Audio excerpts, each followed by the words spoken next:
అండి, welcome back to Jessie cooking recipes. ఈరోజు మనం టమాటో చికెన్ కర్రీ ఎలా ప్రిపేర్ చేసుకోవాలో చూద్దాం. ముందుగా ఒక గిన్నె తీసుకొని అందులో 3/4 kg చికెన్ వేసుకోవాలి. నేను స్కిన్లెస్ చికెన్ తీసుకుంటున్నానండి, మీరు ఏదైనా సరే తీసుకోవచ్చు. తీసుకొని 1/2 టీ స్పూన్ పసుపు, 2.5 table spoon red chilli powder, 1.5 table spoon salt వేసుకొని బాగా మిక్స్ అయ్యేలా కలుపుకుందాం. కలుపుకొని ఒక 5 నిమిషాలు మూత పెట్టి రెస్ట్ ఇద్దాం. తర్వాత స్టవ్ ఆన్ చేసి కళాయి పెట్టుకొని ఆయిల్ వేసుకోవాలి. 4 టేబుల్ స్పూన్స్ ఆయిల్ అయితే సరిపోతుంది. తర్వాత 4 మీడియం సైజు ఉల్లిపాయలు చిన్న ముక్కలుగా కట్ చేసుకొని వేసుకోవాలి. 2 పచ్చిమిర్చి వేసుకొని బాగా ఫ్రై అవ్వాలండి. ఆనియన్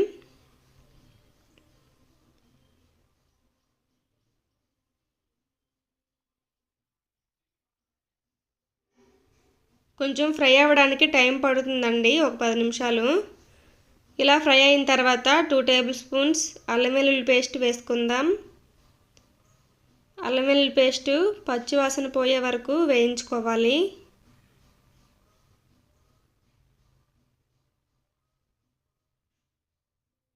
తర్వాత ఒక 2 మీడియం సైజ్ టమాటాలు కట్ చేసుకొని వేసుకోవాలి. ఒకసారి బాగా కలుపుకొని టమాటో మగ్గేంత వరకు మూత పెట్టుకొని మగ్గించుకుందాం.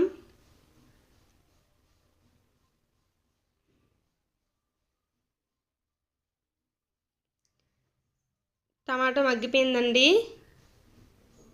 ఒకసారి కలుపుకోవాలి. ఈ కర్రీ చాలా బాగుంటుందండి. చికెన్ చాలా సాఫ్ట్గా ఉంటుంది. ఇప్పుడు ఇందులో చికెన్ ముందుగా మనం కలిపి ఉంచుకున్నాం కదా, వేసేసుకొని బాగా కలుపుకోవాలి.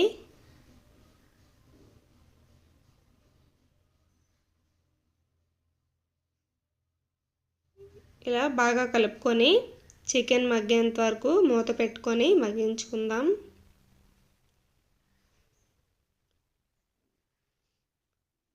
ఒక 5 నిమిషాల తర్వాత మూత తీసి చూద్దాం.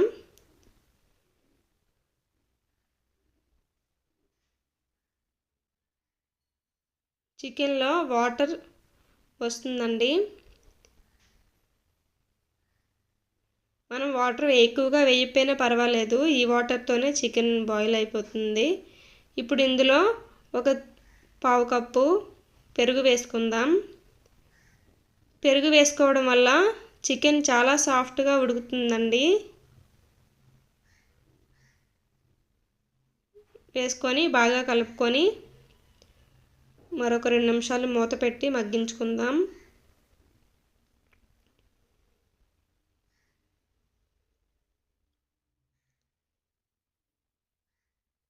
2 నిమిషాల తర్వాత మూత తీసి చూద్దాం. చూడండి వాటర్ ఎంత వచ్చిందో. ఇప్పుడు ఒక 1/2 కప్ వాటర్ వేసుకొని ఇక చికెన్ ఉడికించుకోవడమే, దగ్గర పడే వరకు. అంతేనండి, రెడీ అయిపోయింది చికెన్ కర్రీ. ఈ రెసిపీ మీకు నచ్చినట్టయితే నా ఛానల్ని లైక్ చేసి, షేర్ చేసి, సబ్స్క్రైబ్ చేయండి.